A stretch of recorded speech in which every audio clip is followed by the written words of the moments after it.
इस मुल्क के अंदर एक झूठे इंसाफ का और तब्दीली का नारा लगाकर जो तबाही और बर्बादी बर्पा की गई है, मैं समझता हूं कि यह खुशकिस्मती है कि उस निज़ाम से निजात मिली और आज आपके आलमी इदारे भी बात कर रहे हैं कि आपकी मईशत जो है वो मुस्तहकम है, ज़र मुबादला के ज़खायर बेहतर हैं, इंटरेस्ट रेट बेहतर है, इन्फ्लेशन नीचे जा रही है और टाइम के साथ साथ इसका ट्रिकल डाउन इफेक्ट जो है वो अवाम तक पहुंच रहा है। वरना अगर एक लम्हे के लिए ये फर्ज कर लिया जाए कि मियां नवाज शरीफ की पार्टी, मियां नवाज शरीफ का विजन वो ना होता और ये जो तामीरी सियासत है, डेवलपमेंट की सियासत है, वो इस मुल्क में ना होती, तो ये बातों से जो सियासत करते हैं और जिनकी बातें भी ऐसी हैं कि जिनसे लसानियत की, नफरत की, तकसीम की बू आती है, उन्होंने 12 साल में मेरे खैबर पख्तूनख्वा के सूबे का क्या हाल किया है, कभी जाके देख लें वहां पे। और मैंडेट किस बात का मिला है, और वहां पे मैं आज सियासी बात करना नहीं चाहता था, मगर आसी साहब ने चंद जो उन्होंने इरशादात फरमाए तो मैं अपना फर्ज समझता हूं कि मैं उस पर जरूर अपनी राय का इजहार करूं। 12 साल में मेरा इधर साथ ही अलहमरा के अंदर एक प्रोग्राम था और सेनेटर वलीद इकबाल साहब मौजूद थे और एक मकालमा था। एक नौजवान ने सवाल किया, उसने कहा आप मुझे 4 हस्पताल, 4 यूनिवर्सिटियां या 4 मंसूबे बना दें जो आपकी पार्टी ने बनाए हैं, मैं आज आपको वादा करके जाता हूं मैं आपकी पार्टी को वोट दूंगा।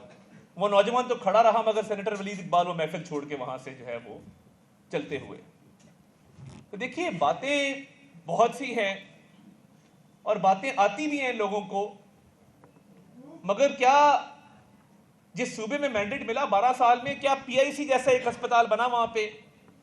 क्या पीकेएलआई जैसा? मुझे याद है मैं जब सीएम सेक्रेटेरिएट में शहबाज साहब के स्टाफ में काम करता था तो हमारे पास किडनी ट्रांसप्लांट के, लिवर ट्रांसप्लांट के एक साल में कई 100 केसेस आते थे और बहुत सारे पेशेंट ऐसे थे कि जो उस प्रोसेस के दौरान ही वो फाइल एक दफ्तर से दूसरे, दूसरे से तीसरे, उस दौरान ही वो अल्लाह को प्यारे हो जाते थे।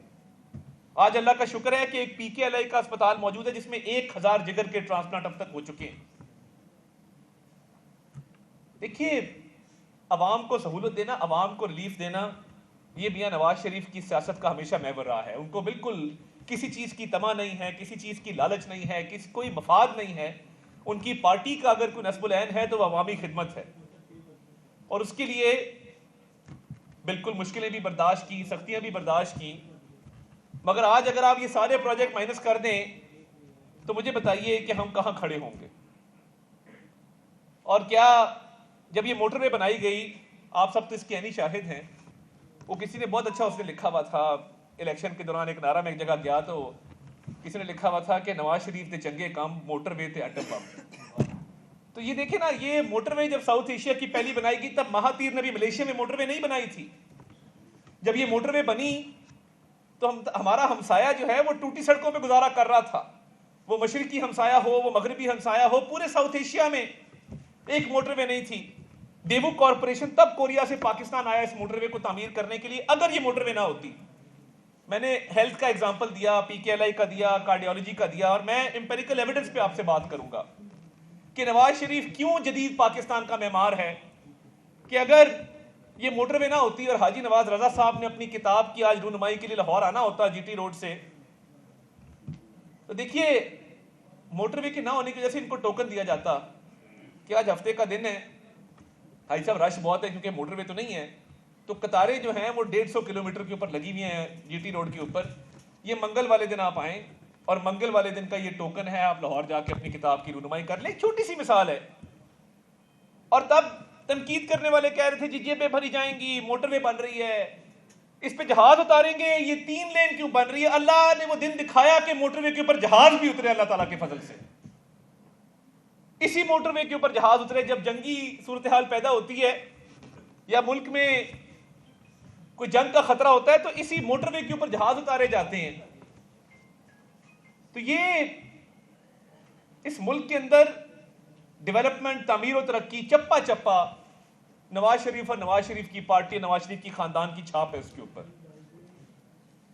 और मैं ये समझता हूं कि आज भी जिस तरीके से मईशत संभली है, जिस तरीके से आपकी फॉरेन पॉलिसी चल रही है, पाकिस्तान बैनुल-अक़वामी सतह पे बहुत रेलेवेंट है। और मैं एक और बात आपको बताऊं, जब सेंट्रल एशिया से प्रेसिडेंट्स और प्राइम मिनिस्टर्स आते थे पाकिस्तान, तो हम देखते थे कि प्राइम मिनिस्टर नवाज शरीफ उनको एयरपोर्ट लेने गए हैं, या उनको अपने घर दावत दी है, या उनको मरी गवर्नर हाउस ले गए हैं। तो हमें तब समझ नहीं आती थी कि सेंट्रल एशिया से हमारे इतने अच्छे ताल्लुकात भी नहीं हैं, और मियां नवाज शरीफ जो हैं वो उनको इतना एक्स्ट्रा ऑर्डिनरी गैर मामूली प्रोटोकॉल क्यों दे रहे हैं। आज समझ आती है कि जो लैंड लॉक सेंट्रल एशिया है, जिसको समुद्र तक रसाई हासिल नहीं है, अपनी तिजारत बढ़ाना चाहता है, तो वो पाकिस्तान के जरिए ही कराची के पोर्ट को और गवादर के पोर्ट को इस्तेमाल करेगा। आज वो इन्वेस्टमेंट जो मियां नवाज शरीफ ने की वो हमारे काम आ रही है,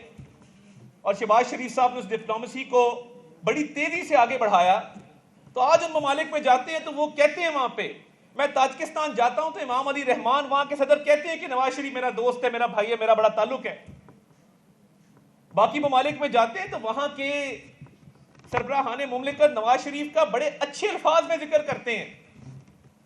तो वो डेवलपमेंट हो, वो फॉरेन पॉलिसी हो, वो मुल्क के अंदर रवादारी हो। और मैं दो मिसालें उनकी वजादारी रवादारी की भी देना चाहता हूं। मैं बात लंबी होगी, मैं इतनी लंबी तकरीर के इरादे से आया नहीं था। जब 2013 के इलेक्शन में बानी चेयरमैन पीटीआई इधर लाहौर गुलबर्ग में क्रेन से गिरे और जख्मी हुए, मियां नवाज शरीफ ने फौरी मीटिंग बुलाई। हम 180H मॉडल टाउन मौजूद थे और उन्होंने कहा कि ये सियासी हमारा हरीफ है, ये दुश्मन नहीं है, ये जख्मी हुआ है, हमें फिलफौर अपने जलसे कैंसिल करके अपनी कैंपेन को मुअत्तल करना चाहिए, इससे इज़हार हमदर्दी के लिए। और फिर मियां नवाज शरीफ, मियां शहबाज शरीफ, परवेज रशीद साहब और पार्टी के दीगर रहनुमा शौकत खानम अस्पताल गए और तीमारदारी की। ये सियासत के अंदर एक वजादारी होती है, एक आप अपने मुखालिफ को भी उसकी खुशी में गम में आप शरीक होते हैं। और इलेक्शन जीतने के बाद हाजी नवाज रजा साहब इस बात के गवाह हैं, चौधरी निसार अली खान साहब साथ थे और मियां नवाज शरीफ साहब बनी गाला गए और जाके उसे कहा कि हम इलेक्शन जीत गए हैं, आप हार गए हैं, मगर इस मुल्क में तामीरी सियासत के लिए, मईशत को बेहतर करने के लिए, मुल्क की हालात को बेहतर करने के लिए आप हुकूमत का साथ दें। उसने आगे से क्या कहा, उसने कहा मेरी सड़क नहीं बनी गाला की घर की, ये बनवा दें। और वो बनवाई गई, तारीख का हिस्सा है, ये रिकॉर्ड का हिस्सा जो मैं बात कर रहा हूं। और बदतरीन दौर में भी ये मियां नवाज शरीफ की तरबियत थी कि जब हम अपोजिशन में थे और मियां शहबाज शरीफ अपोजिशन लीडर थे, तो फ्लोर ऑफ द हाउस पूरी लाइन जेलों में थी जो फ्रंट लाइन है। मियां शहबाज शरीफ ने कहा कि मैं मिसाकी मईशत इस मुल्क में करना चाहता हूं, आम आदमी को बेनिफिट देने के लिए, मुल्क की मईशत को इस्तेहकाम देने के लिए। और उसका जवाब क्या मिला वो आप सबके सामने है। तो वो डेवलपमेंट प्रोजेक्ट्स हों, वो मुल्क के अंदर वजादारी हो, आज भी अगर कोई हमारी पार्टी का शख्स सख्त बात करता है तो उसको वो हमेशा तलकीन करते हैं कि किसी पे तनकीद भी करे तो साहब कह के पुकारा करे। ये हमारी पार्टी में हमें तरबियत दी गई। तो वो डेवलपमेंट से लेके मुल्क के अंदर इकोनॉमी का रिवाइवल, इकोनॉमी को एक नई सतह पे लेके जाना, डिप्लोमेसी, फॉरेन पॉलिसी, इसमें कोई शक नहीं है कि मियां नवाज शरीफ जदीद पाकिस्तान के मेमार हैं। और आज भी वो खिदमत का सफ़र मरकज़ में उनके भाई मियां शहबाज शरीफ बड़े ऐसे तरीके से लेके चल रहे हैं, और उनकी साहबजादी पंजाब के अंदर मरियम नवाज शरीफ साहिबा बहुत अच्छे तरीके से लेके चल रही हैं। मैं ज़्यादा वक्त ले गया, इरादा तो नहीं था, मगर इन अशार के साथ मैं चंद अशार मियां नवाज शरीफ साहब के नाम करके आपसे इजाज़त चाहूँगा, और इस दुआ के साथ कि हाजी साहब आपको अल्लाह ताला उम्र खिज़र अता करें कि आप इसका अगला एडिशन लिख सकें और उसमें एक दो चैप्टर सईद आसी साहब से भी आप लिखवाएं। तो मैं बहुत मशकूर हूँ, तहे दिल से शुक्रगुजार हूँ। तो मैं मियां नवाज शरीफ के नाम ये शेयर करके आपसे इजाज़त दूँगा कि कब यारों को तस्लीम नहीं, कब कोई अदू इनकारी है, इस कुएं तलब में हमने भी दिल नज़र किया जांवारी है। जब साज़े सलासिल बजते थे हम अपने लहू में सजते थे, वो रस्म अभी तक बाकी है, वो रीत अभी तक जारी है। और फिर है कि कुछ अहले हशम कुछ अहले सितम मैं खाना गिराने आए थे, दहलीज को चूम के छोड़ दिया, देखा कि ये पत्थर भारी है। जख्मों से बदन गुलजार सही, जख्मों से बदन गुलजार सही, पर उनके शिकस्ता तीर गिनो, खुद तरकश वाले कह देंगे ये बाजी किसने हारी है। पाकिस्तान जिंदाबाद।